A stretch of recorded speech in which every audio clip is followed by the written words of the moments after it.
All right, we're early. Very, very early. Let me actually just minimize something here. I think we're about a minute early. It's good to see everybody. I'm going to. It's good to see everybody in the chat. Robert's here already.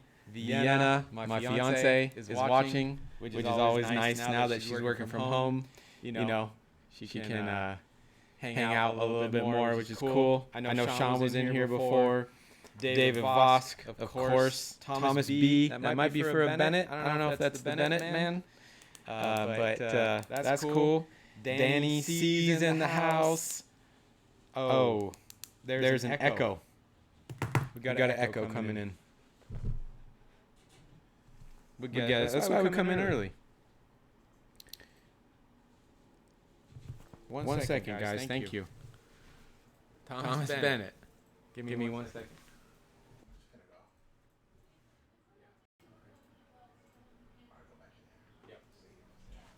It's all right. Let's see if the let me know if the echo's off. But I think we're about 10 seconds from the live show. But anyway, it's good to see everybody. If you're here, hit me up in the live chat. Let me know if looks like the echo is off.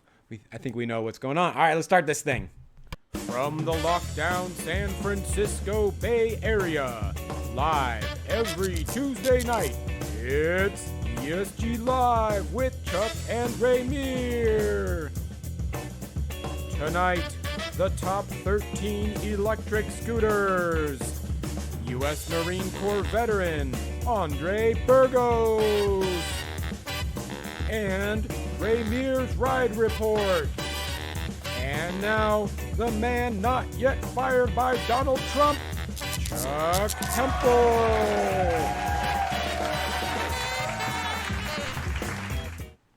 Yo. Okay. All right, let's get this show on the road. So, mission, Electric Scooter Guide, is to help you find the perfect electric scooter.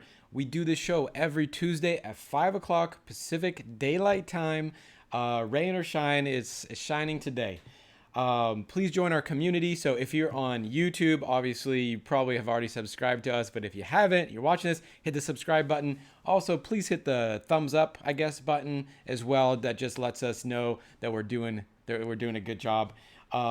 If you're on Instagram, make sure to follow us on Instagram. Links to this stuff is at the very bottom of the description. And then Facebook. Facebook is the place where we do everything. That's where the conversation is going on. That is where if you have questions about scooters, that's the place to ask. You ask a question, I promise you, in 2 hours you're gonna have 50 responses sometimes from smarter people than me with electric scooters. So it's a fantastic resource. Also, we just started doing other kind of fun stuff on there. So like on Wednesdays, I do office hours where people come in and we help. We chat about how to, what criteria you need, things like that. So there's always good stuff going on in the Facebook group. We also do Photo Friday on the Facebook group. And Photo Friday is a fun thing where everybody just gets to post up their picture. So this week we have a couple runners up. The first one is going to be James Johnson. This one I think is kind of funny because he's got his Alibaba scooter here, is what he said. So we hear a lot about people trying to buy scooters from Alibaba, AliExpress. It's kind of hit or miss. And if you ever want to hear me rant about why it's important to buy an electric scooter from a name brand, ask, because I can go on for a long time. And a big part of that is just to save myself time, because half the people that buy from Alibaba or AliExpress end up asking us for help anyway. And so they pass on the cost of service on to, the retailers that are actually not getting that business. So anyway, I just thought that was funny. Randy Gardner, we've seen him before. He was a 3-time winner, I believe. He's got his scooter up there. I believe he wanted to wish everyone a safe social distancing spring from Galveston, Texas. Always nice to see Randy and his, that's probably Trigger right there. Okay, third runner up is myself. I just threw this one in as a promo. It's the 09 scooter. It's like one of the, it actually got the most votes, but we can't, I can't win. So I'll be runner up. But anyway, we have the WideWheel Pro versus 09 scooter showdown coming out this Thursday. We worked really hard on that, dissecting the differences between these two scooters. And while they're both amazing scooters, there are a lot of differences. I apologize if you're hearing fire trucks. There's fire trucks. Hopefully they're not coming here. And the winner this week, the one, the only, David Vosk. David Vosk, he's got his scooter there in the picture.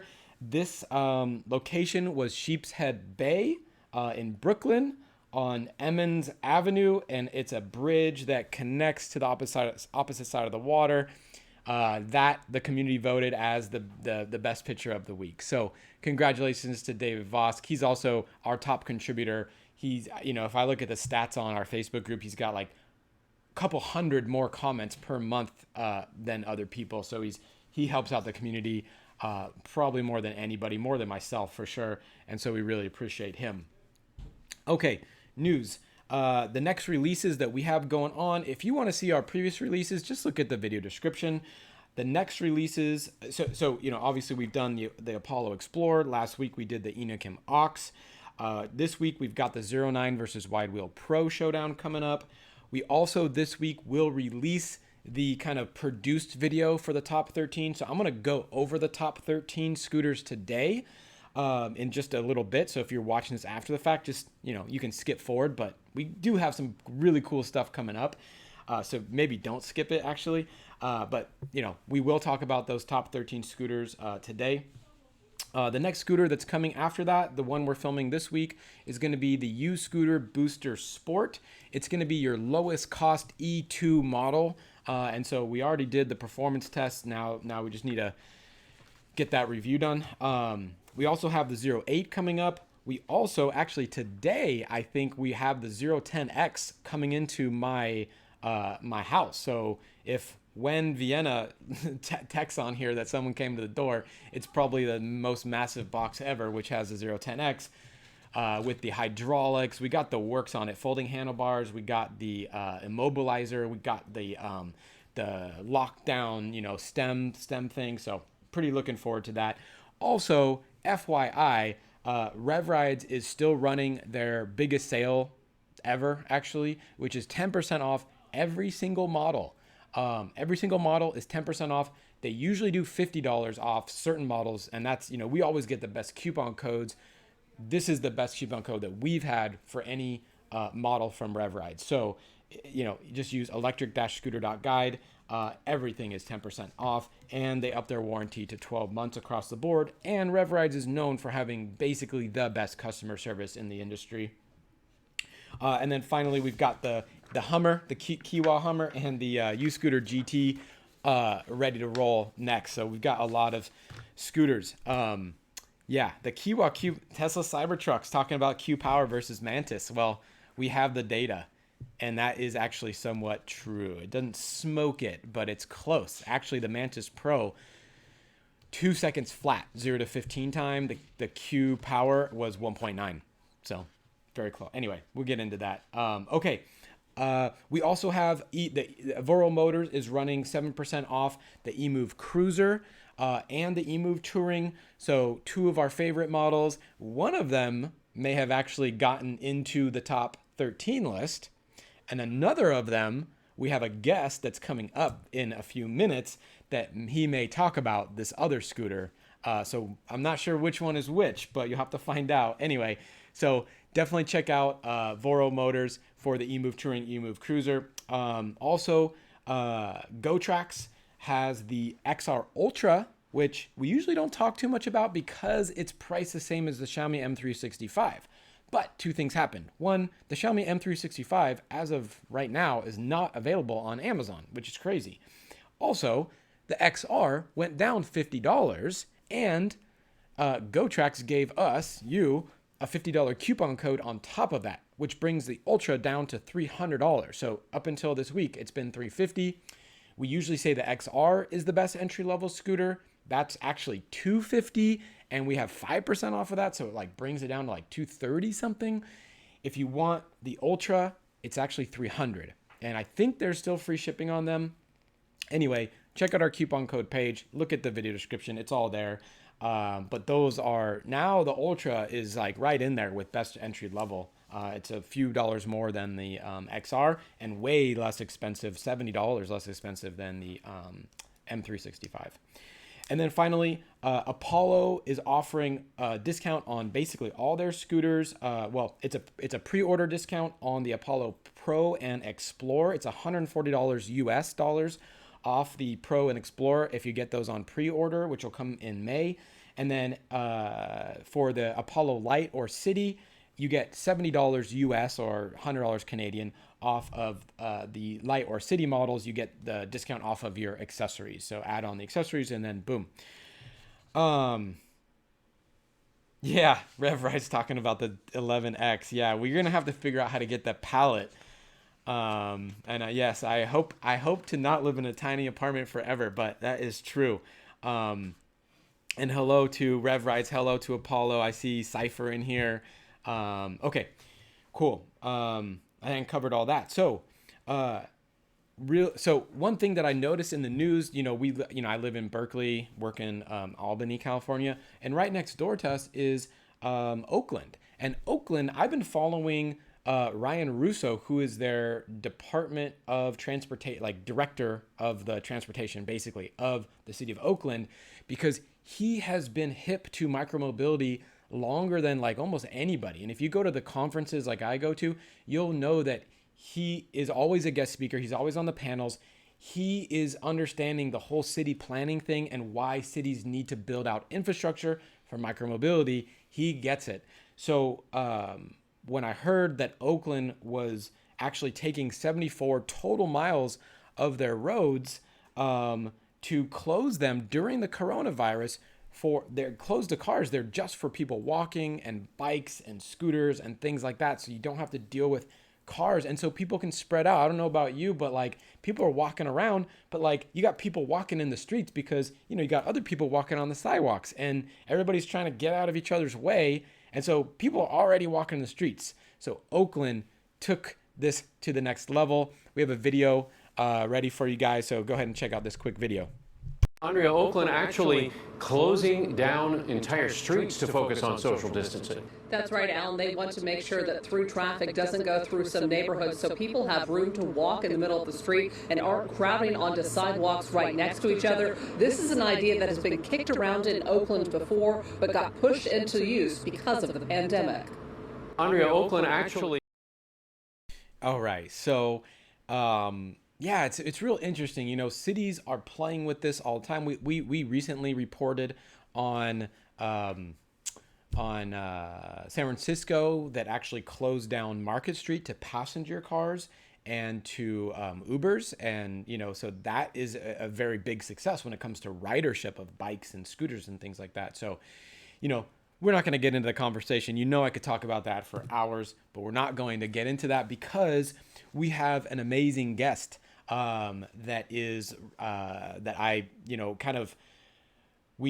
he reached out via, I think it was Facebook, and was, trying to figure out how to get electric scooters to work with his disability.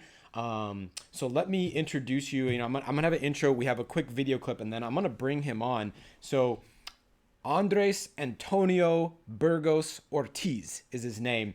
He was born in Puerto Rico, raised in Florida, Orlando, and served in the U.S. Marine Corps from 1999 to 2008. On June 29th, 2011, he was knocked off his motorcycle by a hit-and-run driver. Subsequently, after he got knocked off, got ran over by a van, cost him his right leg, above the knee, as well as part of his right hand. So he's an above-the-knee amputee. Andres recently joined the electric scooter community as a result of his search to find a device that he could use as a mobility aid, which could help him enhance the quality of life by extending his ability to travel longer distances than he would normally be able to do when using a prosthetic leg, which is what he has. Within 1 week of receiving his new Emove Touring, and levy electric scooters, he was already engaged with the Federal Aviation Administration Office of Hazardous Materials Safety and the Department of Transportation Office of Pipeline and blah, blah, blah, blah, blah. He sends me the emails. This is a real he's literally working with the government in effort to obtain information and documentation necessary to begin lobbying the airlines with the purpose of allowing handy-capable persons like him to travel with their devices, even if the device does not have a removable battery, as the levy does. So he's like kind of, I chatted with him. He's an amazing guy. He's working to help people with disabilities to figure out, like, to try to figure out if scooters work for them. And he thinks that they might.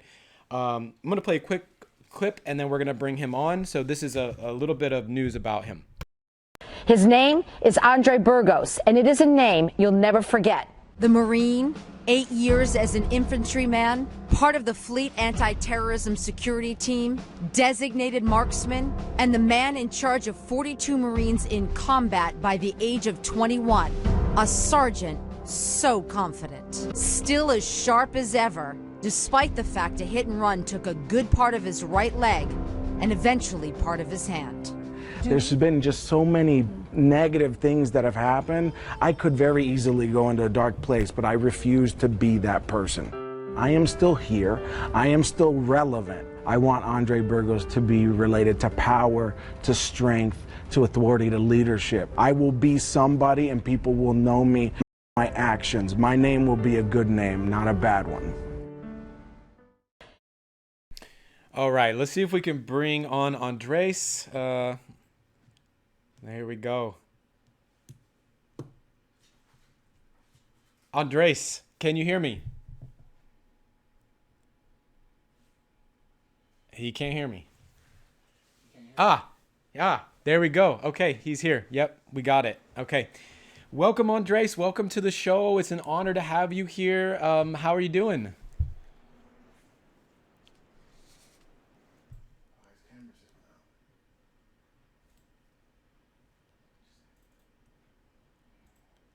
Okay, yes. We're actually, I think we're pulling up. Hold on one second. We had you on video and now it just dropped your video for 1 second. Can you hit the oh, there we go. We got you back. Yeah, I don't know why it's doing that. Okay. We're getting you reframed. Okay. All right, you're back. Okay. Cool. So, we got a big intro about you.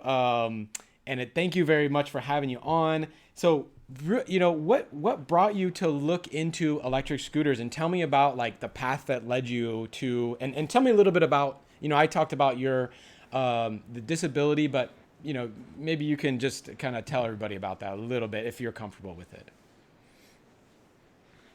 Of course. Yeah, no problem. Let me preface this by giving you a little bit more background than what the video shows. Yes, I was in the United States Marine Corps, but in addition to that, I was also in the Fleet Anti-Terrorism Security Team. Then I went to 3rd Battalion, 8th Marines, traveled to over 12 different countries, close quarter battles, designated marksman. I was a runner and gunner. In fact, my brother just a few minutes ago sent me a picture saying, I'm going to war as you all day 100%. I'm like, what are you talking about? And he was talking about that picture of the Call of Duty character that's an above-the-knee amputee that's been circulating all over Facebook. And he likened that character to me. So when you take that into account and then imagine getting run over, losing your leg above the knee, and at 30 years old, having to quite literally start over, learn how to walk again for the first time. In fact, learn how to do everything. Even what do I want to be when I grow up? Everything I did was going towards federal law enforcement. And the moment I lost my leg, all of that was literally crushed, and figuratively. So for me, the electric scooter search started as a way to be able to continue to enhance my quality of life by allowing me to still, quote unquote, keep up with the people around me, not actually feel disabled, and try to do the things and still enjoy some of the things that I used to be able to enjoy without even thinking about it, but now is a significant effort. Imagine riding your motorcycle 45 minutes to Daytona Bike Week, and all of your friends want to work or walk around downtown, but you have your motorcycle 3 miles away, walk 3 miles just to spend another 4 hours walking around bars, and then walking back to your motorcycle to ride another 45 minutes home. With an above the knee prosthetic and that carbon fiber pushing up against your groin area for hours, it's just not possible. An electric scooter was the device to help me start being able to have that extended experience. Got it. So what makes a scooter, I see, I kind of get it. I mean, I don't get it, but I can understand that, something pushing against your leg when you're trying to walk for miles and keep up with your friends and have a good time is a big, probably pain in the butt. But so I kind of get that, I guess. But what about the wheelchairs? Does that, I see obviously a lot of people in wheelchairs that are handicapped. Is that a solution for you?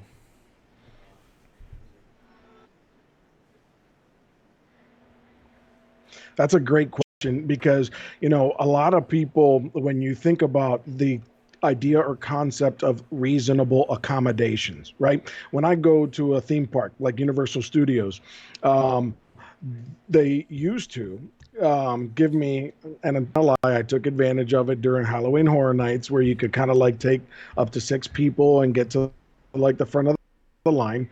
Then they did away with that, and they considered reasonable accommodation, saying we'll give you a wheelchair. So let me put this out to all of you right now. You're able to literally, if you get up in the morning and you got to go to the bathroom, all you have to do is roll out of bed, get onto your 2 legs, walk to the bathroom, do your thing, and walk back, right? I have to roll out of bed, get into my wheelchair, wheel myself to the bathroom, stand up on 1 leg, use the bathroom, get back into my wheelchair, roll back.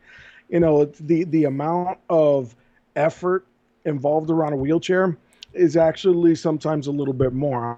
On top of that, somebody who's been used to standing on 2 legs, who's considered to be muscular, stocky, and pretty independent in the past, to have to rely on a wheelchair and then other things psychologically, you're literally looked down to all the time, literally, and sometimes figuratively. People might pity you because you're in a wheelchair, thinking that your disability is somehow affecting you as a person, and that has an effect on a person emotionally. And then, not to mention, I don't know about you, but if you're walking in the wrong place and somebody decides to do a little bit of crop dusting, guess who's getting that right in the face? The guy in the wheelchair. So me personally, sometimes the reasonable accommodation of a wheelchair is just not feasible. Can you imagine me sticking a wheelchair on the back of my motorcycle? Because I still ride right now. So me putting a wheelchair on the back of my motorcycle just so that I could be able to extend or prolong the time that I spend with my buddies, it'd be a lot easier for me to just put a scooter on the rack, cinch it down, and go. Got it. Cool. So you kind of were thinking about different types of mobility devices because what was out there just wasn't kind of working, and then kind of thought about electric scooters. I know you bought a couple of them. Can you tell me about your experience? And as you say this, obviously there's going to be a lot of other people watching that, may have similar mobility, issues as you do. How did those 2 scooters that you bought, how did you get them? What did you notice? Did they work? Did they not work?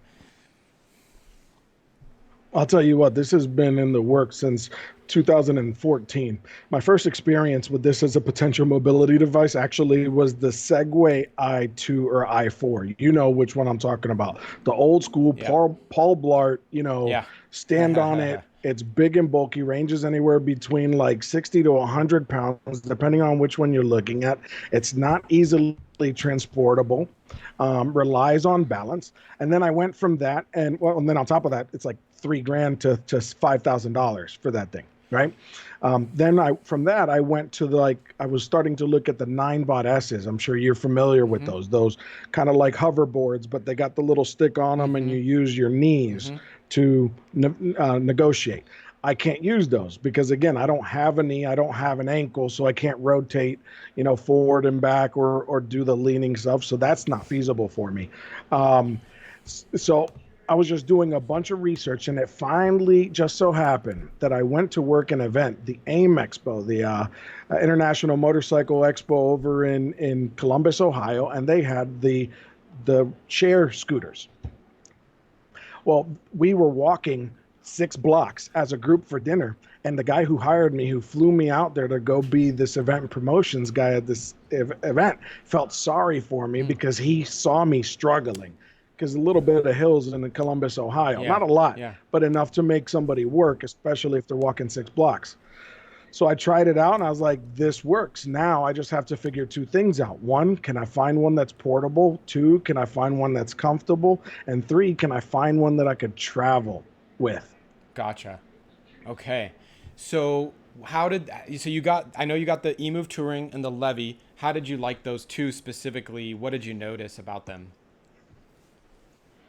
So and of course the reason just to clarify, the reason I got 2 was for 2 reasons. It was twofold. I knew that I would need one for my girlfriend to ride with, but I also knew, based off of the current conditions with regard to air travel, that the only way I'd be able to do so was with one that has a removable battery. Now, I'm pushing, unfortunately, 250 pounds, something that I'm going to be working on, and hopefully the COVID thing doesn't make that go up, and hopefully helps me bring it down. But that's pushing the limit on the Levy. So I knew that could not be a primary device. It could only be a secondary for her and a potential for traveling. The Emove, I actually saw a bunch. You don't understand how much I've been watching your channel. All of the information that the Electric Scooter Guide puts out, in my opinion, is the absolute best resource for somebody in my position who is doing the research, trying to figure it out. The industry is full of a lot of options and a lot of information. I felt overwhelmed until I ran into your webpage and your Facebook group. Invaluable resources. So thank you, and Ramir, and all of you who do what you do, because truly everything that I've done and been able to accomplish and find out has been solely because of all of the foundation legwork that you guys continue to put in. So thank you. Hats off to you guys. It's a great resource. Awesome. But I am loving the Emove. As you know, me kickstarting a kick scooter is not really something I could do. I have one leg that's a prosthetic. The only good leg is on the scooter. So I needed something that was a 0 start. So that was a huge bonus for me. Now, granted, the Levy doesn't come as a 0 start, but you can go into the P settings and set it up as a 0 start, which I did also. The platform on the Emove, great for me, pushing that 250. The suspension on the Emove Touring was awesome. Remember, I'm not commuting as much as some of the other in the electric community. I'm using this as a mobility aid, an extension. So I don't really need to go 25 miles an hour. As long as I'm able to keep up at a decent walking pace with others that I'm with, I'm cool with that. So the Emove Tour is absolutely perfect. Now, if I could just get the airlines to allow me to travel with it, then I won't even levy, and that could just be solely a spare backup. So what is the so awesome information. I think that other people, something I didn't realize was the whole 0 start versus kick to start. Some scooters are only kick to start, and you don't have a 0 start option. And so I realized that for folks like yourselves, that doesn't work for you, because there's no way to kick off, because you don't have that ankle and knee bending kind of you don't have that force. And then second thing was, I think we talked a little bit about, the size of the deck and making sure that you have enough room to have both feet kind of securely on there. Whereas, they're smaller scooters. The Levy's a great scooter, but the Levy Originals is a small deck. And so you do have to turn one foot or both feet to the side, which I believe is not optimal. Yeah, no, and it becomes more clear when people like yourself or anybody else really starts to think about it, right? When you think about an above the knee amputee, what do I not have? I don't have an ankle. I don't have calf. I don't have, a knee that works. I can't move my toes, and those are all of the little things that you use not only to kickstart your machine, but also as soon as you get the device going, to pick up your foot and put it on the platform without actually having to look down, right? Yeah. Even with shoes on, you could feel what you're standing on. You could feel where the edge of the board is. You could Yeah. feel where your heel is falling on the platform.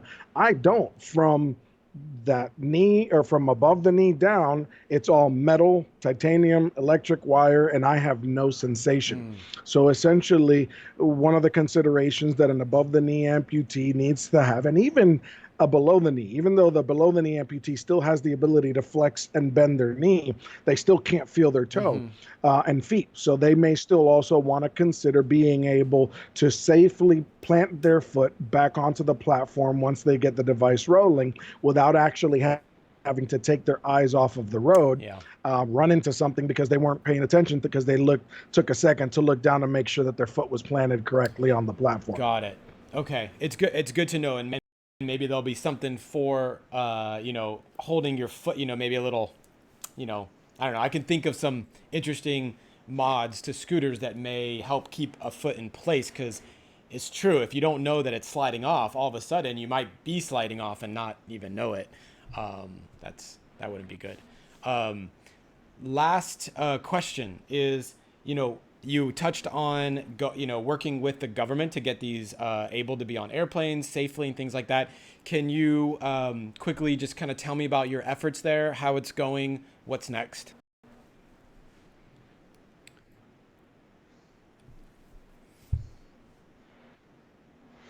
So yeah, right now, as a lot of you in the community know, they supposedly banned these from air travel. So I did a lot of research, and I actually identified the FAA regulations specifically does specify that a device that's lithium-ion battery can travel and the battery does not have to be removed. It is contingent on a couple of things, but it's nothing crazy. The device, I'll actually just read it to you real quick. The battery has to be securely attached.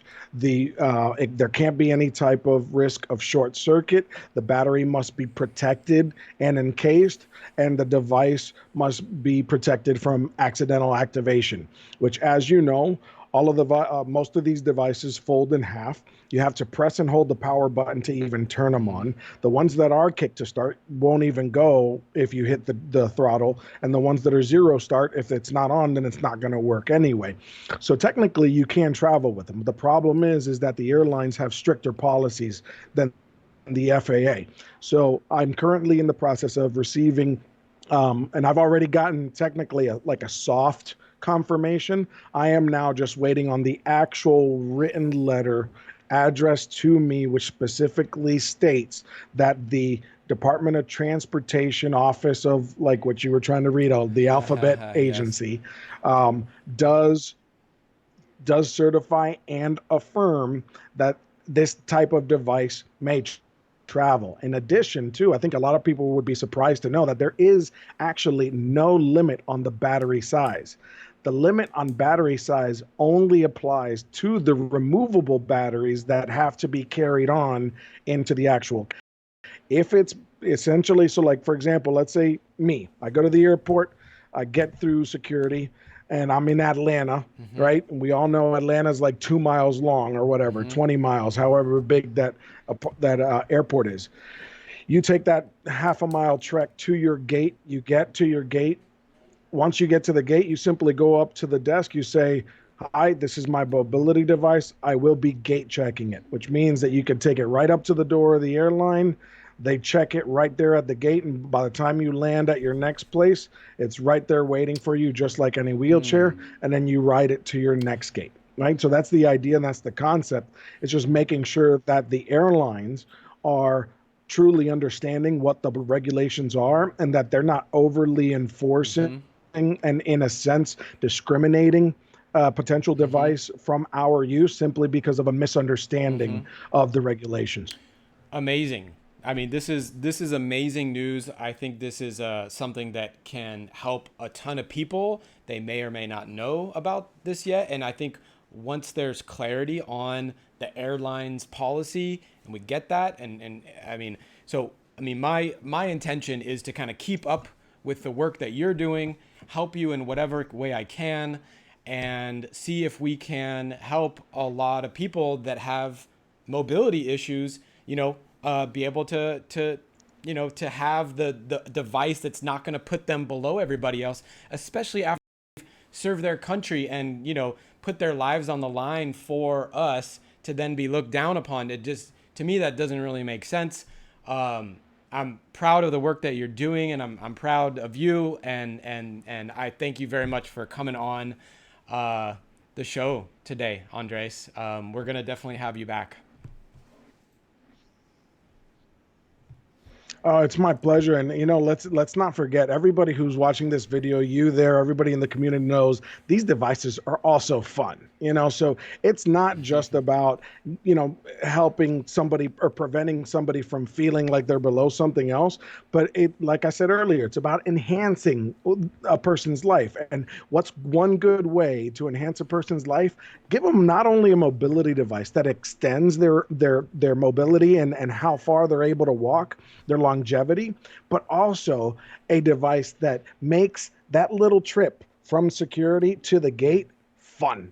Right before they get on a plane to go fly, I'm riding my scooter, you know, gate. So not only am I not making a lot of effort, but I'm also having a good time with it. You know what I mean? And then the exciting part is the more disabled or handicapable individuals that use these devices, because disabilities vary in range and such a wide spectrum, there is potential to really see a wide range of devices develop from the individual adaptations that people perform on their own devices and how they could snowball and help other people as we get newly disabled people into this community. Because car accidents are not going to stop.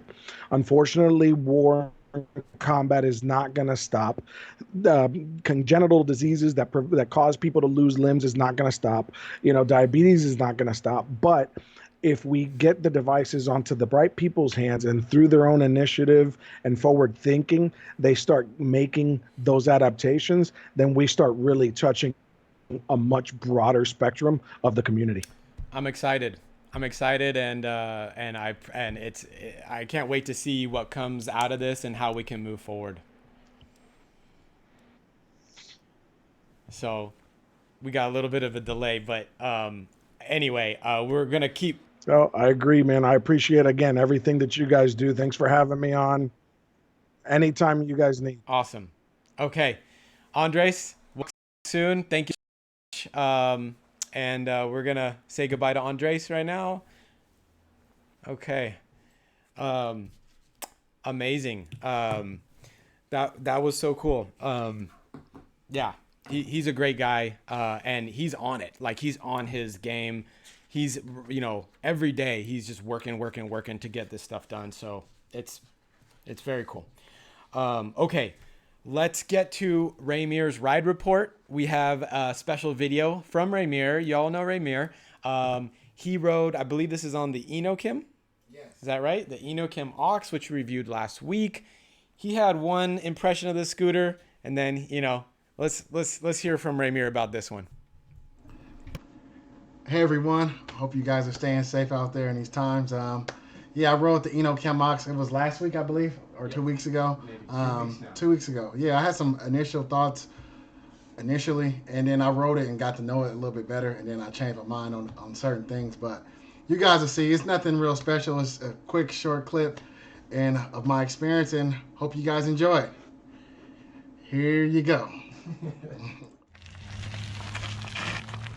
But I rode in some rough gravel down there to see how the suspension would take, and it blows it pretty good. Like, it takes it. You can really feel confident going over bumps and on, you know, little things in the road.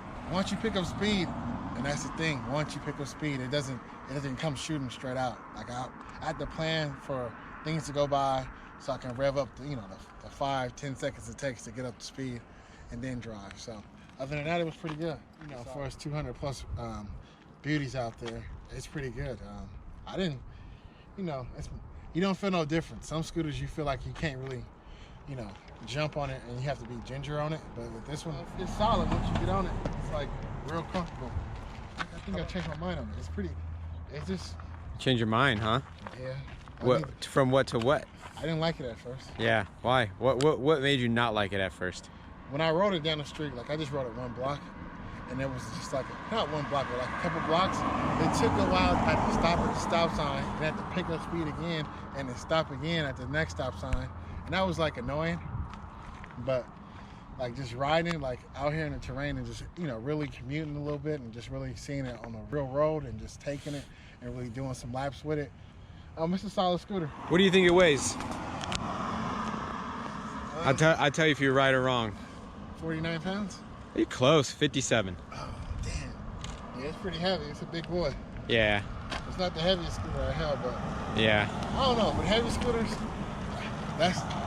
nobody likes heavy scooters. But being a heavy guy, you kind of got to get a heavy scooter. For me personally, I have a garage, so what I do is I just ride up to my garage, and then I open it up. So I don't really have to, pick up no scooters like that. But when I'm at the office, you guys see it in the videos, we have all those stairs, and every single time we film, I hate carrying the heavy scooters up the stairs because it's a strain. But some people will have to do that every day on their commute, like bring it up the stairs. And, yeah. Push-ups, and then you'll be good. That's not like a big deal breaker. More weight makes the scooter more solid, so I think it's a good trade-off. Cool. Anything else to say about it? Last words? It has orange in it. I like the color orange. That's a nice color. Okay. Yeah, that's pretty nice. I think that's it. Cool. All right, man. Thank you, Raymir. Raymir's Ride Report. Oh, boom. Boom, boom. Yeah, you know it. Next week. All right. Okay, so anyway, the Enokim Ox is such a misunderstood scooter. I know I posted the Ox, on a few different, platforms, and, some people get it, some people don't. I think at least here, some people just look at stats and don't understand the differences in build quality. And I know that's our job to bring that to you guys, but it doesn't always ring through as much as I would hope that it does. Okay. So, all right. So let's get on to, and I'll just say, like, we don't have to cut right at 6, so I can try to answer any questions. I've got a little doc open, and it looks like we had the 10X delivered. It looks like my fiance just gave me the note that the 10X got delivered, which is great. And the 10X may be coming up in this list. All right. So before I go any further, don't look, because there's a spoiler, and the spoiler is in the video description, okay? There's a spoiler of the top list, top 13, and links to each of those scooters right now. But let me just tell you that where this list came from. This list is not my list. This is not what I think. This list was made because we sent out a survey. We've done this for 2 years now. We released a survey to the whole world, right? Not just US, everywhere. And that survey basically had 2 questions, which was, what scooter do you own? How do you rate it? Scale of 1 to 5. And where did you buy it from? How do you rate that on a scale of 1 to 5? So really simple. And we got an overwhelming number of responses. I know the previous year we got like 200 responses, 150, something like that. This year we got, I think it was like 754 responses, okay? Which was like incredible number of responses. And so we got a lot of data on a lot of scooters. And so that is what makes this list, right? And we did have one tie. The tie went to the one that with the most responses. Again, this is not my list. This is the people that actually own the scooters. This is how they rank their scooter, okay? Number 13, the GoTrax GXL Commuter V2. Now, this scooter is now the XR. The XR is the successor to the V2. The V2 has been discontinued. I don't even think there's any available on GoTrax's website. This is your ultra entry level scooter, and we talk about it before every show because it is really the best scooter for entry level. Of course, it's $250, 5% off right now. Most scooters that are sub $300 are toys. The GoTrax is not a toy. It is a legit commuting scooter. You can see all the stats, right? That scooter has a 8.5 mile range. It has safety features galore. So it's got, for safety, right? For top safety, we want pneumatic tires, right? We want at least one drum or disc brake if it's under a 20 mile per hour scooter. If it's over 20 miles per hour, of course, we like to see 2 of those on there. We like to see front and rear lights for riding at night. This one only has the front light. It does not have a rear, so that's the one thing it's missing. Luckily, buying an additional rear light is fine for it's easy. It's cheap to buy a rear light, and you kind of need to do it anyway because every scooter is going to have a low mounted rear light, and you need that rear light to be mounted high. It's actually right over here. I can see it. It's right there. Yeah, there's a bell on it, so you have that audible warning device. It actually has good construction, so there are a lot of scooters that look kind of the same, and you do have a certain amount of air with those scooters. The GoTrax is a little bit more mass produced, and so you do have a little bit better quality control. It's not to say that it's a perfect scooter, right? But for the amount that they sell, and to have a rating of 4.1, so it got a rating of 4.1 out of 5, it's pretty good. We also took it on our road trip last March, I think. It was one of the few scooters that didn't break on the road trip. It's also small and portable. It's 26, 27 pounds portable. It also has a water resistance. I think it's IP54 water resistant. Okay, so that is the GoTrax GXL Commuter V2, which got number 13th. In 12th place with a score of also 4.1 was the king of scooters, we call it, the Xiaomi M365, the scooter that is the harbinger of the micromobility era that we all now live in, right? We owe it to Xiaomi. Love it or hate it, that's the device that Bird took as its inaugural scooter for the sharing market, right? And then subsequently became the best-selling and probably is still close to the best-selling electric scooter for the personal market. And I actually think it's a good scooter. You could check out our review on that scooter. We voted it as the best scooter under $600. So if you go to our, best, I think it's our review page, you can see what we've ranked our favorite scooters in each price bracket. That is our favorite under $600, and it's way below $600. It's usually $370 in the US on Amazon. What makes this scooter so special is that it does everything well. So we speed test these things. It got 16.7 miles per hour, so close to 17 miles per hour. The range was phenomenal. So the GoTrax has okay range, it's 8.5 miles, so it's not going to get you super far. The range on the M365, 14.6 miles of tested range. That's pretty good. I think we have these specs probably that we can pull on the screen for you guys if you want to see them. But it's got 14.6 miles of range, but it's in a small package of just 27 pounds. Build quality overall is very good. It does have the IP54 water resistance rating. There was an issue with the stem folding mechanism early on. That has since been, fixed, and that was on a select group of units. So that the Xiaomi is a fantastic scooter, great build quality. It does have all the safety features that the GoTrax has, but then adds in that rear powered light. So when you hit the brakes, that red light kind of comes up. It's got an app for cruise control and usage and top speed modification. Of course, it's got the bell and all that kind of stuff. Things that it lacks, of course, it does not have suspension, and really no scooter, someone can correct me, but I'm thinking what scooter below $700 really has suspension. Maybe the U-Scooter Eco has suspension, and that's $600 or $700. Other than that, most scooters below $700 don't have suspension. This doesn't either. So it's not bad because of that, but I just thought I'd mention it. So anyway, love the scooter. I've had the same Xiaomi M365 for a long, long time. Okay.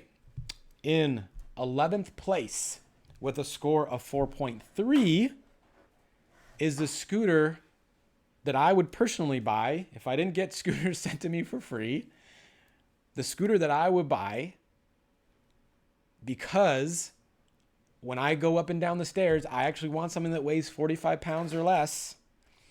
The scooter that I would buy is the 09. That scooter was ranked number 11 worldwide. It is my personal favorite for me if I were to buy one. Also, it is our best scooter under $1,200. It won that category, and there's a bunch of reasons why. Also, to mention, that scooter is at 10% pre-order discount on RevRides right now if you're in the United States, and RevRides having legendary customer service reputation. So the scooter is well balanced, but then it packs in a bunch of extra features. So top speed over 28 miles an hour, right? This is a 40-pound scooter. This lighter than the Ninebot Max, but it goes more than 28 miles an hour.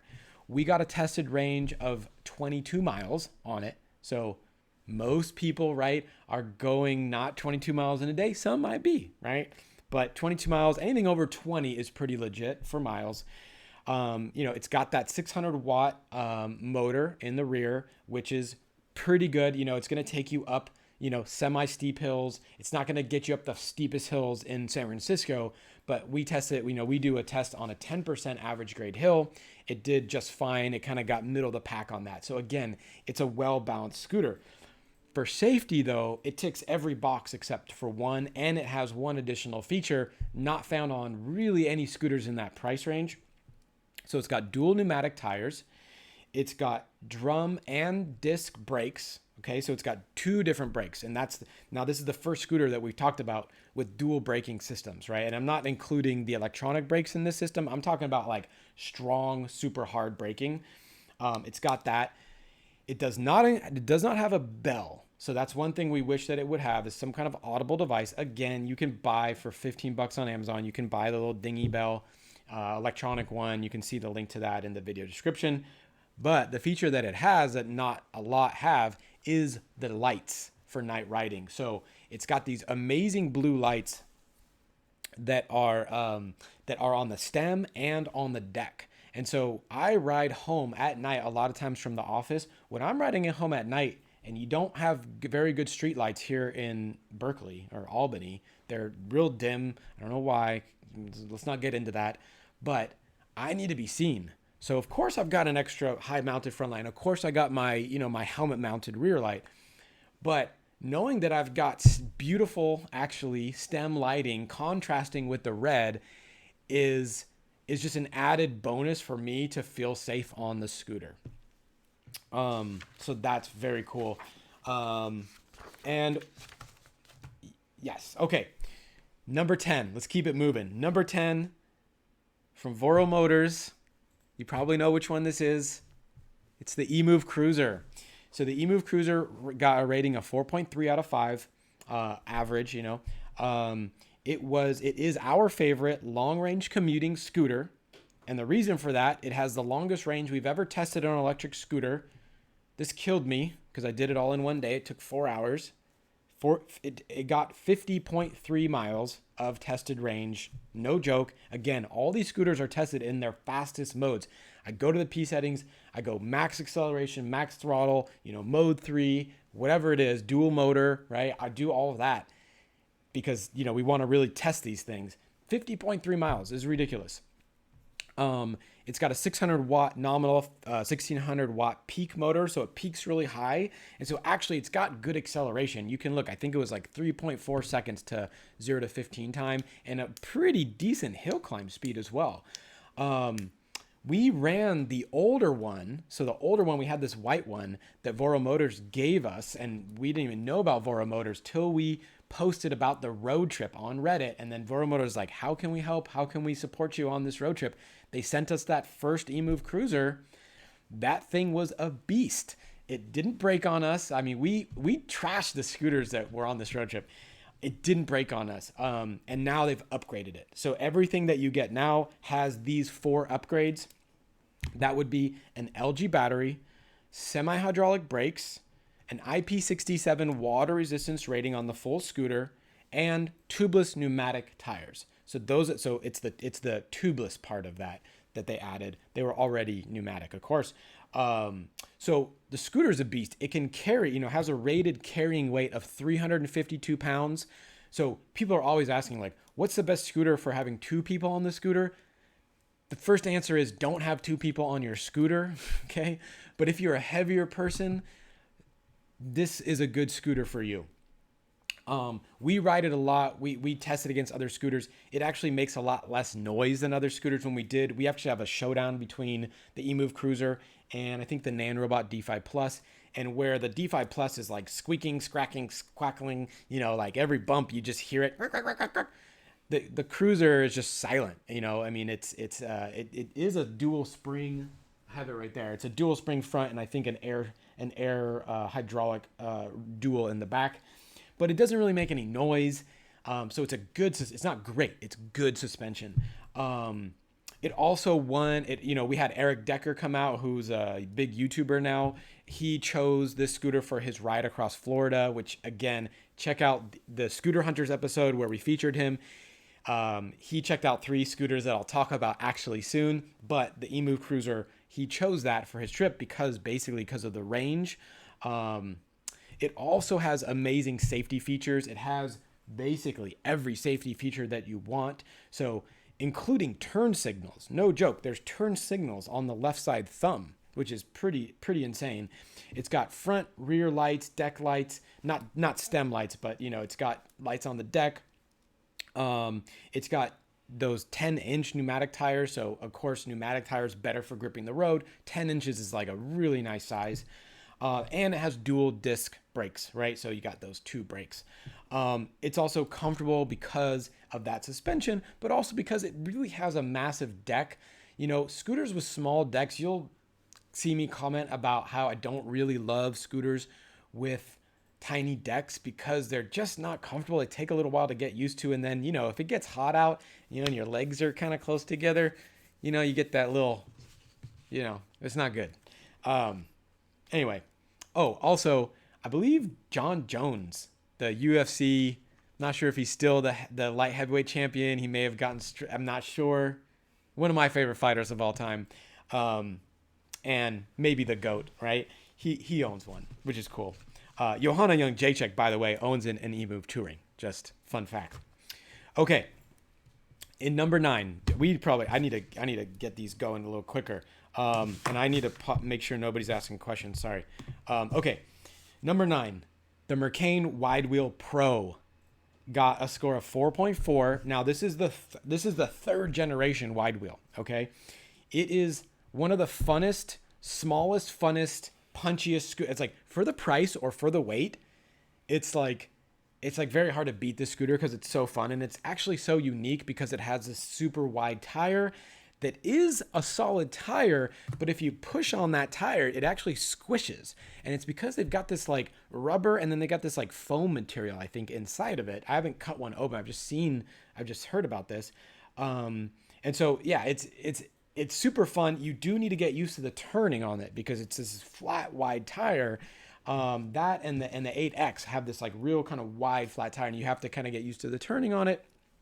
But when you hit that accelerator, I mean, when you're going 10 miles an hour, you hit that throttle, you get your head kind of snapping back, and it's a little bit of a thrill ride for sure.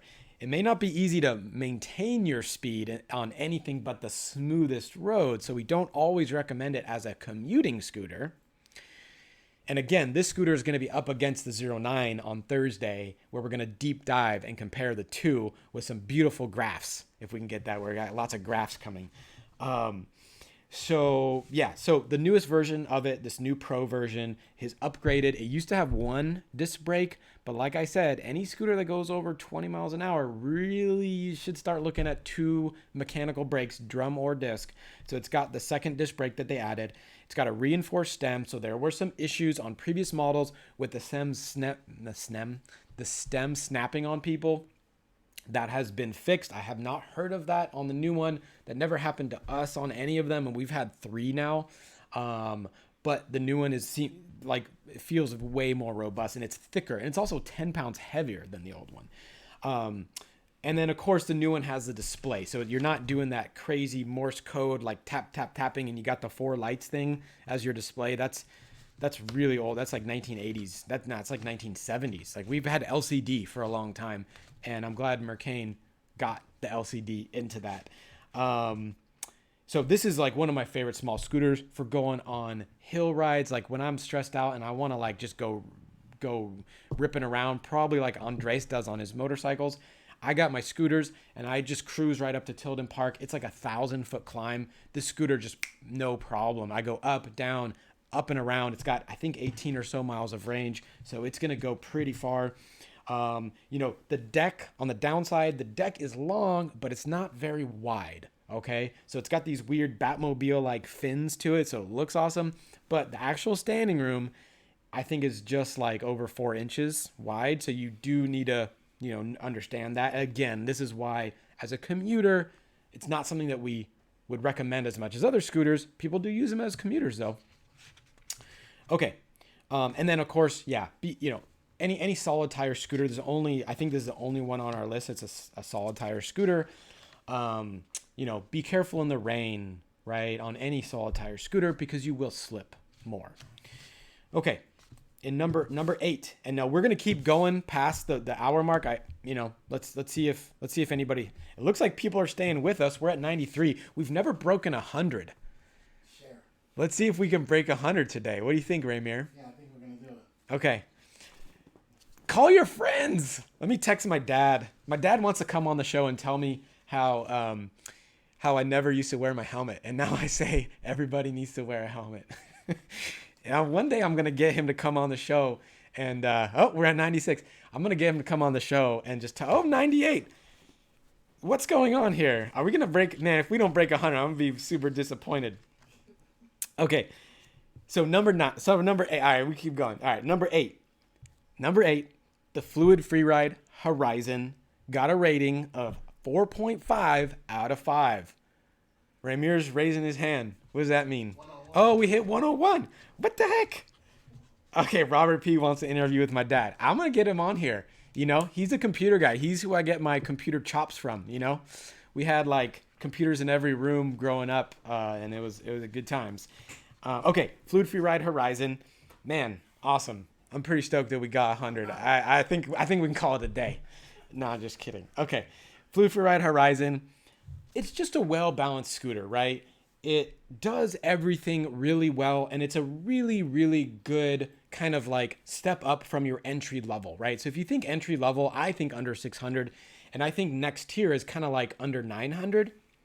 This does just everything pretty well, right? There's no crazy standout features, but it's fun, it's fast, you can carve on it. So it got a super long range. It's actually the only scooter that had a longer range than advertised. We all talk about this. You know, what do you really get for the range, right? Which is why we have our performance page, right, on our website where it's all of our tests, range being the most important one. This got 26.7 miles of range. I think it was listed on Fluid FREERIDE's website at, I think, 26 or 25. So, you know, kudos to them for not lying about range. 24 miles per hour top speed. It has decent suspension, right? It folds up really small. So it's a 40-pound scooter, but it also folds like really, really, I think it's like 7 inches wide, 42 inches long, something like that. Again, all the stats you can find on there. The front tire, now something about this scooter is the front tire is pneumatic, but the rear is solid. And so this is, you know, the benefit of this, I guess, right? Excuse me, is that your weight is actually over the rear tire. If you kind of notice when you're riding, most of your weight is actually over the rear tire. I kind of force myself to kind of lean forward to become more balanced sometimes, which does balance scooters a little bit. But more often than not, and on uphills especially, you know, your weight tends to be on the rear wheel. And as such, 90% of flats happen on the rear wheel. And so this scooter has a solid rear wheel so that, you know, 9 out of 10 times, you're not going to have to change that flat, which we all know is probably the worst thing about electric scooters is having to change a flat tire. I know I've told the story about Richie in here with the Vaseline, caught him one day, changing the tire. Richie. Anyway, okay, I'll have to bring Richie on. I make fun of him too much. He's awesome. He is awesome. Okay. It has a single drum brake, so, you know, the stopping distance isn't amazing because it only has that single drum brake. It has electronic braking too. But, you know, when you need to stop in a hurry, you know, and over 20 miles an hour scooters, we do recommend having that kind of secondary brake. So that's kind of the only downside to that scooter. But otherwise, it's a fantastic scooter. I like riding it. I mean, it's nice, it's fun, it's comfortable. It's a solid scooter. Okay. Number 7. Nobody's going to get this one. Number 7. The Xiaomi M365 Pro. The scooter you can't even get got ranked number 7. I think this is what tells us this is a worldwide survey, because in other countries, the Pro, everybody has it. We got our hands on one from GearBest because, you know, you can't get it on Amazon. You can't get it on all these other places. And on GearBest, I don't even think they have it most of the time. We just happen to get one. It's over here. And I told you it's got rated 4.4 out of 5. I think I mentioned that. So it's an upgrade to the best-selling Xiaomi M365 Pro. And in every way, it's a better scooter. And let me tell you why. It's got a bigger motor. So it went from 250 on the original to 300. But that 20% larger motor gets you 15% faster acceleration. So our 0 to 15 tests, it went from 5.3 seconds on the Xiaomi M365 to from 6.3 to 5.3. So it was a second faster, getting up to that 15 mile an hour speed. It also got a 25% faster hill climb time. So this 200-foot hill climb test that we do, it's a 10% average grade. We start stopped, right? So it's not like a moving start, a rolling start. It went from 20.8 seconds on the M365 to just 15.6 seconds on the Pro, which is respectable. It also has 70% more range. So it has almost as much range as the Ninebot Max, right? Ninebot Max is like 28 miles. This is 25.1 miles of legit tested range. So again, amazing scooter. And I'll just have to say that the Pro beats I love the Ninebot Max. We're going to talk about it probably soon. But it actually beats the Ninebot Max. It's the same. Justin says it's the same because it's like, oh, it's, you know, it's within the range of error, right? Because like I do multiples of these tests and I take the median.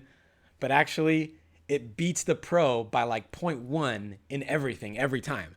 So I think it's actually faster.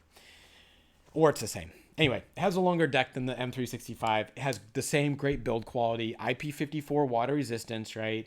It is a pain to fix those flat tires. We got a flat on the back tire. And actually, if you watch our review, we did that review with a flat back tire. No joke. All of our B-roll was done with a flat back tire, and we just had to go with it because like I cannot change a tire. Ramir cannot change a tire. We are incompetent when it comes to changing tires, which is why I hope that more scooters become easier to change these tires. Anyway, so that's the M365 Pro. Number 6.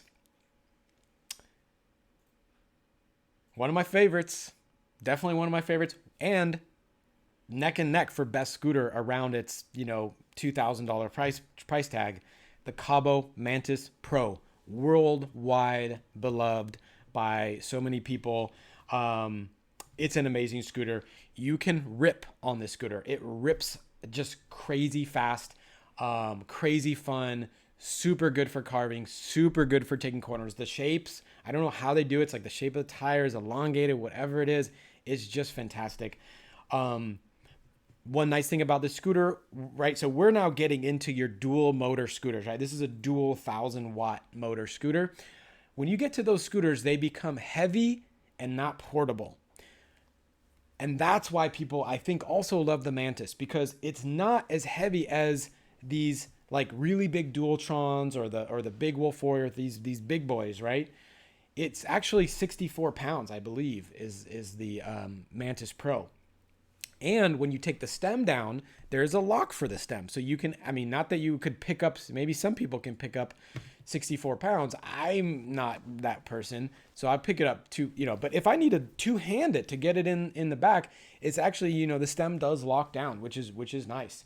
So this scooter, the Pro, is actually a hair slower than the fastest scooters that we've ever tested. And we've tested the Dualtron Thunder, the Wolf Warrior, the Kiwa Q Power, like the Nan Robot, right? We've tested some of the fastest scooters on the planet. We haven't tested the Ryan. I think that wins, right? But this scooter is a hair under the fastest scooter. So it got a 0 to 15 mile per hour time of 2 seconds flat. 2 seconds to 15 miles an hour. Okay. Compare that to the M365, which is 6.3 seconds. It's no joke fast. If you've never ridden an extreme dual motor scooter, there's just nothing like it in the world. It maybe resembles what it feels like to be in a Tesla, maybe for the first time, but I don't know. In a Tesla, you don't feel the wind on you too. So yes. So anyway, it was a tenth of a second slower than the Wolf Warrior, and actually a hair faster than the Thunder to 15 miles an hour. The hill climb time was 7.9 seconds. Okay. And that's 0.4 off of the Q Power and 0.3 off the Wolf. So these are like basically right behind these like $2,000-$3,000 scooters. Top speed, we clocked in at 37.3 miles an hour. That's a legit top speed. That's not a Chuck chickened out and ran out of runway top speed. That's like I didn't run out of runway top speed, and it flattened. The curve flattened there. It does have an LG battery. It's got this upgraded mini motors display going on. And then also it has a really good range, 33.7 miles of range, which is like way above normal, even in this class of scooter. It didn't have a horn, so we would like to see it have a horn. And Eric Decker, you know, it was one of the 3 scooters he tried on the video, the Scooter Hunters video. He couldn't stop smiling. He also, I think at the end of that one, he kept talking about how he dusted Raymir, and Raymir was on our filming scooter, which is the Nanrobot D5 Plus, which is a dual motor scooter. I think it's the same wattage, but the Mantis just flies past that, it. Not all watts are created equal, apparently. Okay, in number 5, in 5th place, and this is a big departure from every scooter before it or after it, because we're now getting into the dual motor extreme scooters, and everything past this point is a dual motor extreme scooter. But this is not a dual motor extreme scooter. In fact, this is not even a fast scooter at all. It's one of the most boring scooters out there. It's one of the most boring scooters on the planet. Raymir loves it. I love it. It's a scooter that when we need the reliable scooter that we know is going to always have a charge, and we just need to get to where we're going, we take this scooter, and that's the Segway Ninebot Max. It got rated 4.6 out of 5. Again, it bucks the trend, right? You know, the people who love their scooters are loving them because, you know, they're the fastest and they're the, you know, and then that's how the curve goes. This is an outlier, and it's an outlier for a good reason. It's actually, again, you know, like maybe a lot of people watching want the extreme scooters, but as this industry matures, everybody's going to want a scooter, and you got to have something for everybody. Like the Enokim is, I think, like your adult professional scooter. It's not, you're not going to rip around on it, but it's the most comfortable ride I've ever been on. And the Ninebot Max is like the best one notch above entry level scooter for somebody that just wants something reliable, that's not going to break on them, that isn't going to get flat tires, but is extremely safe, extremely safe. So let me go into that real quick. It does have an 18 mile an hour top speed, which again, boring compared to the ones coming up and boring compared to the Mantis. The build quality is the reason why it's rated so high. We don't hear about any issues with this scooter, whereas most other scooters, 5 to 15%, dead on arrival or issue on arrival rate. That's where we're at right now in the industry with most of these scooters that are from smaller factories. Even really good scooters, many that I've talked about. So this scooter was built for the sharing market. And so we made a video early on before it was released. I have friends at Spin. They let me try this scooter out. I made a video on it. Segway was doing their Indiegogo campaign at the time, and their Indiegogo people reached out and were like, you better take this video down. This is not true. This is not true. This is not true. And I'm like, nope, this is true. Because, it's built for the sharing market, and it's big and it's bulky and it's heavy. And of course, it's not going to get 40 miles like they advertise. So, but what it does get is it gets 28 miles. And if you think about it, if you look at the chart of range and you sort it, 28 miles is legit. And think about where you're going.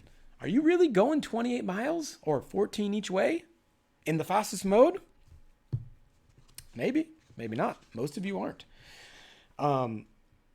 So we poo-pooed other Segway products, okay? We poo-poo the ES series. We do not like the ES series of Segway, right? And at first I didn't like this scooter either.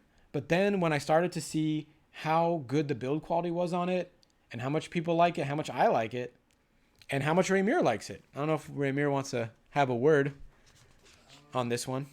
Yeah. All right, he's coming in. He's coming in. Okay. You're up. Yeah, it's a pretty solid scooter. Like I'm looking at the comments, and most people are saying it was their entry scooter, and mine as well. Something reliable, solid, even when you know, want to get other people interested in scooters, something they can easily ride. Like I let my wife get on it, and she liked it, so it's something that's reliable. To this day, I still like to ride it. Yeah, it's not the fastest scooter though. Like going fast is great. Don't get me wrong, but a scooter that you can ride that doesn't really shake and move, that's solid, especially for a big guy like me. Anything that's solid, I love. So the Max is pretty solid. Yeah, scooter. I mean, scooter. Ramir jumps on these scooters and tests them out, and he's a bigger guy, and like he's like, man, this scooter, and so that's why we have Ramir's ride report for the heavier folk out there. We are gonna start testing scooters. We're gonna get Ramir on these scooters. We got our GPS unit with a helmet for him, so he's gonna in the future start testing these scooters out. But anyway. Back to the Segway Ninebot Max. The other cool things about this scooter, it has some unique features. One unique feature that's on no other scooter, it's got pre-slimed. They call it anti-puncture or something, whatever.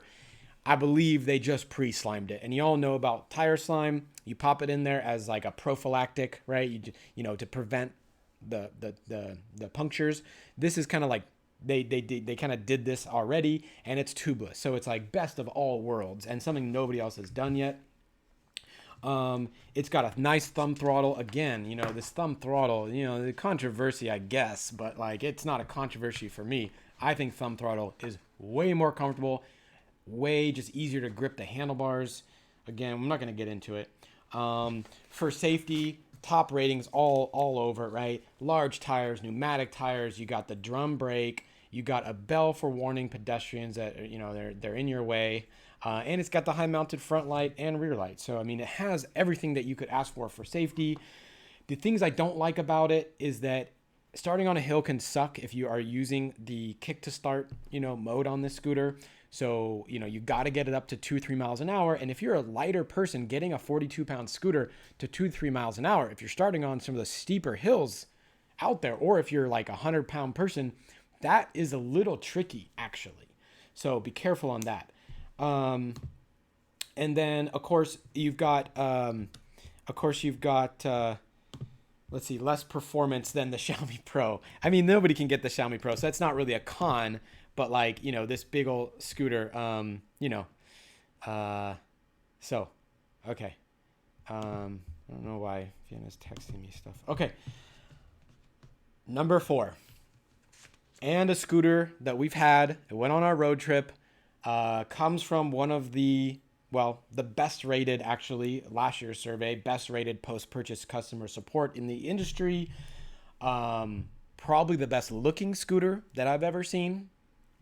And I would say the most, or up there, tied for the most comfortable scooter to ride, actually, is none other than the 010X. Got rated 4.7 out of 5. It's the one we took on. It's one of the scooters we took on a road trip, a year ago. Fantastic scooter. Looks amazing. It's the scooter when I first got it. I was at a co-working spot in Berkeley. I would take it to the shops, take it to the juice place, and people asking me about this scooter for sure. A lot of people. So if you want to get, if you want a attention grabbing scooter, that's a good one to have, and it's a good scooter. It's super fast, 1,000-watt motors. We've only had, I think, the lower version of the scooter. I think it starts around $1,600. Again, this is also the scooter that's 10% off right now. Look in the video description, but at RevRide's 10% off of all models, I believe, of their 10X.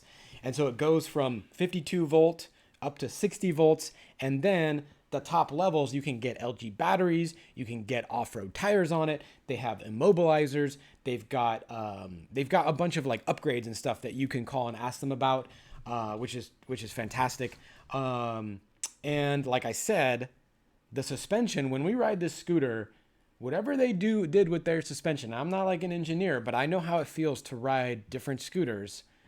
This is like one of, or I mean, there's no more, let's just say there's no more comfortable scooter than this one, right? I love the Inokim Aux for stability, but I think actually the 010X has maybe slightly better suspension. It's got a little more travel to it.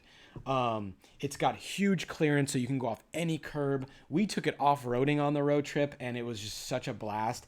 Of course, dual, it's got every feature, right? It's got the dual disc brakes. I think the top level actually comes with the hydraulic brakes, which is amazing. That's the one that actually just in the last hour since we started the show, that's the one that actually showed up. It has a massive deck. Again, that massive deck leads to being comfortable. It's got that tail fin if you want to like pop the tire up.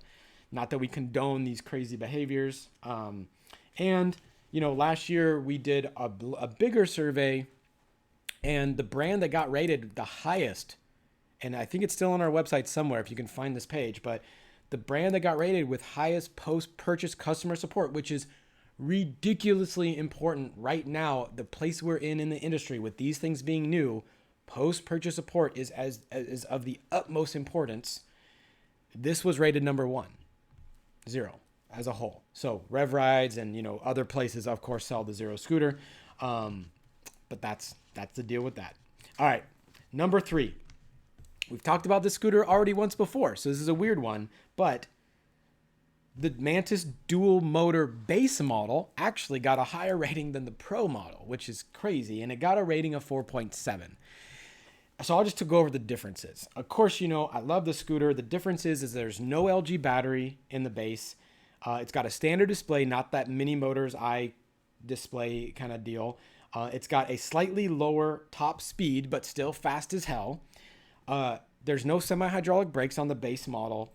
And it's a couple pounds lighter. You won't get a hernia lifting this scooter because it's 62 pounds, which again, like the scooters that are coming up are like way, way, way heavier than this.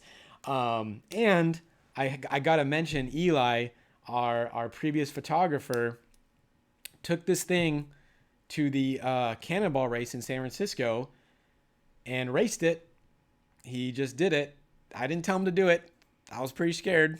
I don't think it's even a good idea to have a cannonball race. Ryan sponsored, you could see Ryan you know about Ryan, right? The fastest scooters out there. They had 3 scooters in the race, or 4. I don't know how many. They had everybody outfitted with the yellow sweatshirts, right? Alien Rides was there. He was riding the Ryan. And of course, Ryan took first, second, and third. But who took 4th was Eli. Eli with his bike helmet on the Mantis base, not Pro, base. So there you go. Anyway, okay, moving on. Number 2, there's 2 left. Number 2 tied with number 1, actually, with both having a score of 4.9 out of 5. The reason why this one didn't win number 1 is because it actually just had less votes, but the same score. This is my personal favorite extreme scooter if size is not an object, and that is the Cabo Wolf Warrior. It's newer in the North American markets. It is either fastest or tied for fastest scooter we've ever tested. So in some metrics, it's the fastest. In others, maybe it tied with the Q Power because that thing is crazy fast. I remember when I did the hill climb test on this scooter, the end of the hill climb test is a stop sign at the top of a hill, right? It's a 10% grade average hill. So it's, like that. We start it from a dead stop. That thing got to 27 miles per hour. We don't report all these numbers. I went and looked at the data. We use RaceLogic GPS units, which are the same ones they use for car racing. I was at 27 miles an hour, and I skidded through that stop sign because I needed to hit my 200 foot mark to capture the right data. It got up that hill in 7.6 seconds from a standstill, 200 feet. I mean, it's ridiculous. And it climbed and had that speed of 27 miles per hour before I, hit the brakes, which was too late, and we got to figure out something else. The other cool thing about this scooter is it's less expensive than the comparable performance and comfort and just all the features on it. It is way less expensive than the other scooters, and that's kind of across the board for Cabo. Cabo has amazing quality, but it's a little bit less expensive than others. It's got a super high deck. It's got tied for the best suspension that I've ever ridden. You feel like you're floating on the darn thing. You can ride it forever. You just don't feel the bumps. It has 11-inch tubeless pneumatic tires. The range, again, I hate the range tests, but it's good to know that it got 42.2 miles of range. So you're not going to be stranded on this scooter. It's got this massive front hydraulic fork and this is also one of the big things, and people that ride extreme big boy scooters know this, that stem wobble is an issue on anything with that collar style stem. It just is. And so this scooter has little to no stem wobble because it's not a collar style mechanism. It's their own mechanism that you can actually adjust and retighten if it does get a little wobble to it, which doesn't happen much, but can happen after, I don't know. I think we adjusted it one time in the couple hundred miles that we rode. So that alone for me makes this scooter kind of my favorite. Yeah. Anyway, for safety, again, these big scooters are actually extremely safe because the bigger the tire, the more safe you are, the more you're going to run over things. It's got the brightest lights also that I've ever tested. We actually bought a light meter to test lights, the lumens. We bought the lumen meter, and it's not part of our standard test at this point because whatever, it's, they're spraying, it's hard, whatever. But it's so bright. It beats everything. I promise it beats everything. It also, they ripped off like a motorcycle horn and use that for the horn on the scooter. It's so loud. It's scary loud. It's actually too loud for when you're in the bike lane and you're trying to like tell either pedestrians or other bikes that you're there. It's like you almost want to have it like half loud. And I don't think you can adjust that. So I guess that's a con. Also, it is super heavy. It's 110 pounds. I remember when we had it in the box, I was trying to get it up my stairs. I think Justin had just left or something. Someone just left. And I spent basically a couple hours trying to figure out how to get it up my stairs. And then I figured out how to do the fingal fingers. If you ever watch World's Strongest Man, the fingal fingers where you lift up the pole and then you tip, tip, tip, and then it flips over. That's how I got up the stairs. However, once it was unboxed, I was able to do the crossway grip on it. And every single time I lifted it, I pulled something, and I lifted it a lot of times. And so that doesn't make me happy. Again, for people living upstairs, this is not the scooter for you. This is for somebody that wants to be able to put on the off-road tires and go crazy up super steep hills. Anyway, it's very long when folded. Okay. And the number one scooter as voted by you, the 700, almost 800 people, you probably know which one it is. It's not the Dualtron X. Maybe not enough people have it. I don't know. But also rated a 4.9, the Dualtron Thunder. This scooter we also took on our road trip last year to all over Southern California and Vegas and everything. Super blast to ride, super fun to ride. Probably the most mods available. So if you're into modding stuff, right, which I think a lot of you guys are, you can get all kinds of cool stuff for this scooter. Shout out to Mini Motors USA for letting us use that scooter for a couple weeks, which was amazing and awesome. Let's see, build quality, phenomenal, top-notch build quality. It is nearly as fast as the Wolf, right? It got 2.1 seconds in our 0 to 15 test. Wolf got 1.9, so it's really, really, like, you probably won't notice the difference. They're both ridiculously so fast that like you can't even have your wheel turned to the side when you start the scooter, right? I start the scooters in single motor mode unless I'm doing these tests because like it's just I don't need to like you have to hold on for dear life when you're hitting the gas on the Dualtron Thunder in your maxed out mode. It's got those massive 11-inch tubeless pneumatic tires. They're 4 inches wide, so like they're like straight like motorcycle tires, and they've got this like cartridge style suspension that's like adjustable, which again, like on par with the best suspension ever. It's also really, really, really nice at high speed, right? It's built well for high speed. Also, Dualtron and Mini Motors really like keeps upgrading all their equipment and all their scooters, and so it just gets better over time. Even though you may not see the name change, it's getting better. Super, super large. I mean, the deck is, I believe, a foot wide, so like it's just so massive. It's good for people with big feet. The stem has this lighting that's adjustable. You can change the colors of the stem lighting. Again, that's not just for cool factor, that's for safety too. And we haven't fully tested that, so we don't have all the same tests. We don't have range tests on it, but we hope to get those tests soon.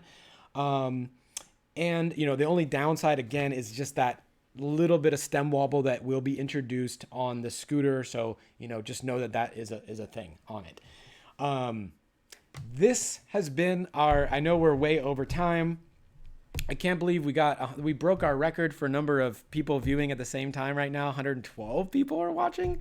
This is so crazy. I know I didn't even talk to anybody about their questions. But I'm going to, I just want to, I'm sweating. This is a lot. Anyway, okay. People are talking about their Vienna says 120. I don't know what's going on. I've been watching the live chat. David says drink some water. Yeah, good call. I think that's it, Raymir. Any last words? Next week. Let's talk about next week real quick so you guys know what's going on. Oh yeah, Andrew Stone with the 11X. I remember this man Andrew Stone like hacked his way into a phone call. I don't ever take phone calls with people because there's too many. And he's like, I want to talk to you about your website. And then we talked to him, and I remember you got the 11X right after that. And then Outback, that's Bob Myers, I think. Thank you. Thanks for watching, Bob. Thank you for sitting through it. Brandon Smith. 11. We're going to figure out how to get the 11X. I think we're going to get Nathan to like ride it down from Vancouver, Washington down here. I think he said that. Didn't he say that? I think Nathan said that he was going to ride it all the way down. I thought so. Anyway. Sealbird's asking what scooters have thumb throttle. Well, let's make a video on that. What scooters have thumb throttle, and make a list, because the thumb throttle ones I love. Honestly, I'm in love with this Enokim aux. Actually, this morning or late last night, what's his name, Nimrod, sent me a WhatsApp telling me about how he can get his when he slows down, he can still get the start. In the video I said that was one of the things that annoyed me, right? And he would send me a video about how, like, basically trying to diagnose what's going on. Again, we try to be as unbiased as we can. We still need to get scooters from different companies, and we can't pay for them, but we get a lot of flack. I'll tell you what, from not every time we do a review, but there's some people who won't work with us because we made a review and we say all the good things, and then we say like a few bad things, because no scooter is perfect in my mind, right? They all could use some tweaks. It's a new industry, right? And there is a perfect scooter out there for everybody, but what was that? Why is that? Yeah, but the Enokim, it's like there's a lot of weird quirks about that scooter, but overall, man, if more people rode it, they would know. I think it's ahead of its time. Yeah. You can't try these things out, so you don't know how good certain scooters are. Anyway, Dario, the Unagi guy. Well, I'll tell you, the Unagi guy, he did comment on our written review, but he actually made some good points. And if someone makes a good point and it's legit, factual, we will change the written review. But there are certain things that people want us to change that we don't change because it's just not the way it is. Like I'm not going to change the truth of it. Anyway, all right, you guys, log off. There's too many people watching. I don't know how to say goodbye. I'm just so happy that there's this many people. Anyway, I want to just thank everybody for thank you, Andrew. I want to thank everybody for watching. You guys are awesome. Geez, we're up to 123. I don't know what else to do. I could do a handstand. Can you? I can. I used to be I did my yoga teacher training a long time ago. I used to be pretty well built, and not anymore. Cool. All right. Next week, we've got the, what is it? Oh, the U-Scooter Booster Sport. So that is of the E2 family of scooters. It's one of the lower price ones. That's going to be the review for next week. But you guys, don't miss out, because I've got 2 videos coming for you this week. The video that actually takes everything that you just heard and encapsulates it into 9 minutes, I believe. 13 minutes is the top 13 list. Okay, 13 minutes for the top 13. Appropriate. Then we have the WideWheel Pro versus 09 video coming out Thursday. And then, of course, next week we have the review coming up. So, okay. Thank you very much. I feel the love, you guys, and I love you all back. And, you know, like Joe Rogan does, he just does a little kiss. I'm not sure if I'm there yet, but yeah, but I mean, I'm pretty stoked. And tell your friends, you know, I mean, this is the era for scooters. I could talk about it forever. This is the era that micromobility is gonna come up. We're in this thing right now, this COVID thing, and when it's done, let's convince cities to get more infrastructure. Let's get these scooters sold. Let's bring some money to the industry. Let's make all these guys that are working so hard to sell these scooters. Let's do well for them. And yeah, let everybody know. Let your friends know how you love it. All right, you guys. Until next time, ride safe. I can't actually hit the end button, so I'm gonna be sitting here like a weirdo. But ride safe. Don't forget to wear your helmet, and don't forget to wash your hands. Bye-bye, everybody.